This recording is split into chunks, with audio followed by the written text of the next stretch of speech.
that the federal funds rate is our primary means and that reducing our balance sheet will occur after the process of raising interest rates has begun.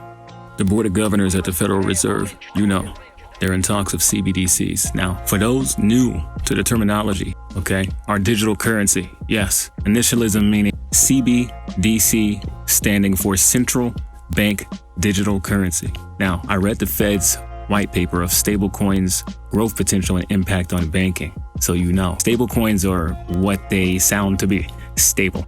Each coin would represent $1, and this coin would replace what we have now, the fiat, with the new stablecoin, digital currency, different from cryptocurrency because a stablecoin often over-collateralized, pegged to the dollar, so they don't fluctuate when the market takes a dip.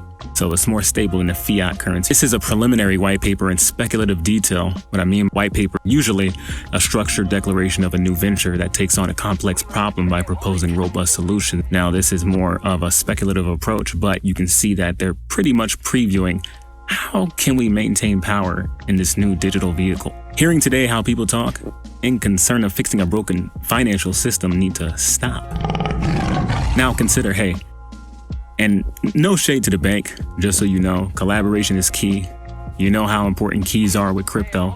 Not your keys, you know the rest. Multi-sig wallets are often considered safer than single-sig wallets because multi-sigs can eliminate a single point of failure. In other words, someone has to steal multiple keys from you instead of one in order to steal your Bitcoin. Your holdings are also better protected from total loss if you misplace a private key.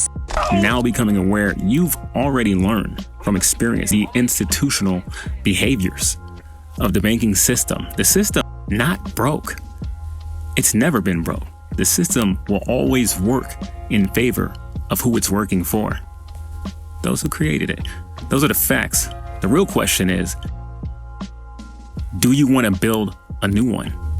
International finance discussion. This is the preliminary material circulated to stimulate discussion and critical comments. The analysis and conclusions set forth are those of the authors, whoever they are, and do not indicate concurrence, meaning no agreement on discussion of digital currencies has been established yet. Those proposing this discussion only talk of the agreed upon concerns, which only they have concerns about.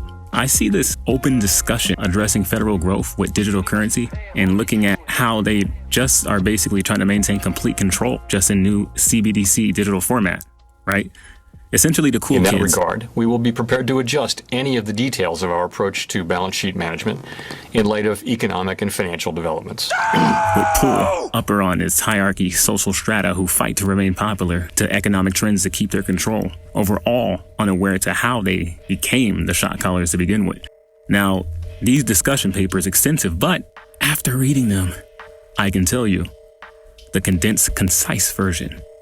That's maintaining capital control that keeps the highest amount of profit in reserve revenue and allowed expected risk management of the economy.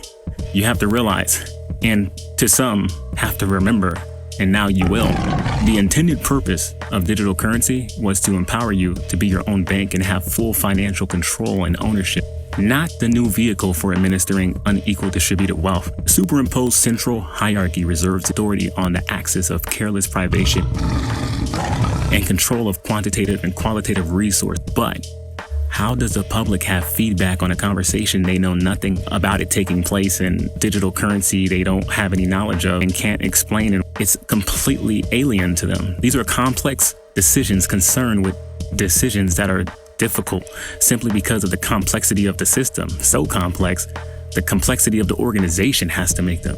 The Board of Governors discuss future policies having the only centralized understanding of how those policies work. So again, we think of the balance sheet as moving in a predictable manner, sort of in the background, and that the active tool meeting to meeting is not both of them, it's the federal funds rate.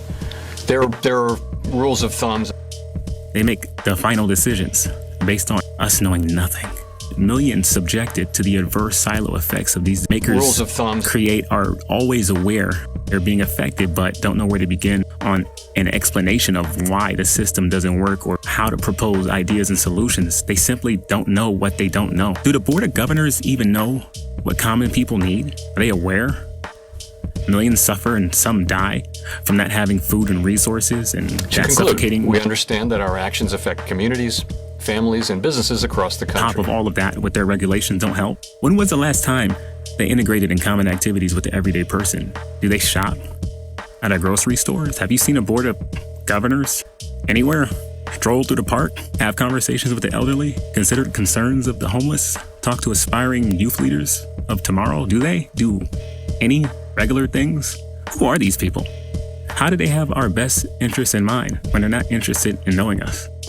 This is a one-sided discussion, keeping power, nothing for common people to benefit from. As far as I see it, upward social mobility to them is a myth, and the lives of millions making up this population equal a statistic or a stock chart in their eyes, just going long. We are the same people subjected to the bank's intermediary divide, allowing them to keep the money we work for and own, now dependent on a third-party system managing our assets by way of redirecting control over how it's spent. See, we're giving away authority to receive an allowance. You've got bank fees, withdrawal limits, minimum balances, requirement, late fees. Make a list. Sometimes we can even get the same money back with less value that we put in. Example, if 15% inflation reduces purchasing power and GDP goes up another 5 to 10%, wouldn't that mean I would have to earn 15% to 20% more to maintain a normal standard of living? If I do have a family, involve a compounded effort needs to multiply to sustain a living for all of us? I mean, did we do something wrong? Do the Board of Governors have to put in the same work to make up for the cost of capital? What's going on? Is it fair to be upset about this? And to whom? Do you know why people riot? People riot because in a world where common men every day fight to move up, determined for success against innumerable odds, only to have a handful of uncommon men making decisions in the unwanted aftermath of negative consequences we feel. Never really being heard or never really knowing what's going on or knowing what questions to ask, it seems almost pointless to be heard, just to be drowned in loud static of complex social issues and noise.